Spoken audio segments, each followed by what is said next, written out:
আরজি করের বিচার হবে। গোটা বাংলায় আমাদেরকে জিতিয়ে এনেছে। অভয়ের বিচার দিতে 3টে আইপিএস কে সাসপেন্ড করেছি, সন্দীপ ঘোষাদের তাড়িয়েছি,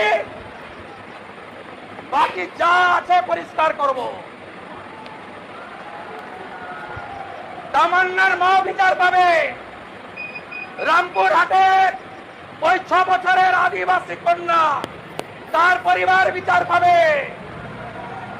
ময়নাগুড়ির ওই রাজবংশী ফ্যামিলি, রাজগঞ্জের ওই রাজবংশী ফ্যামিলি, কালিয়াগঞ্জের মৃত্যুঞ্জয় বর্মন সহ আমাদের যে ছাত্রীকে ধর্ষণ খুন হয়েছে, বিচার আমরা দেব। ভোটের আগে শুধুমাত্র একটি কথা, আমাদের পশ্চিমবঙ্গের প্রত্যেকটা বিধানসভায় লড়ছেন অভয়ার মা। শুধুমাত্র এই একটি কথার জোরে আমাদের পশ্চিমবঙ্গের প্রত্যেকটা জনগণ দুহাত ভরে এই বিজেপি সরকারকে ভোট দিয়েছে। আমরা আশা রাখবো যে আমাদের অভয়া, তামান্না, আমাদের পশ্চিমবঙ্গের মেয়েদের সঙ্গে, মহিলাদের সঙ্গে যারা এই অন্যায় কাজ করেছে তারা যেন প্রত্যেকে বিচার পায় খুব দ্রুত। এবং আপনি যে কথাগুলো বলছেন, আমরা আশা রাখছি যে এই কথাগুলো শুধুমাত্র যেন বুলি না হয়ে যায়।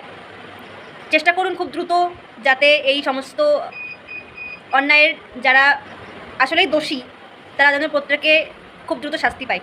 এবং আমরা এই বিজেপি সরকারকে বিশ্বাস করে আমরা আশা রাখছি, আমরা বারবার আশা করছি যে আমরা নিরাশ হব না। আমাদের প্রত্যেকের এই লড়াই, এই প্রতিবাদ একদিন সত্যি সফল হবে এবং চেষ্টা করুন যাতে খুব দ্রুত আমাদের আশা সত্যি সফল হয়।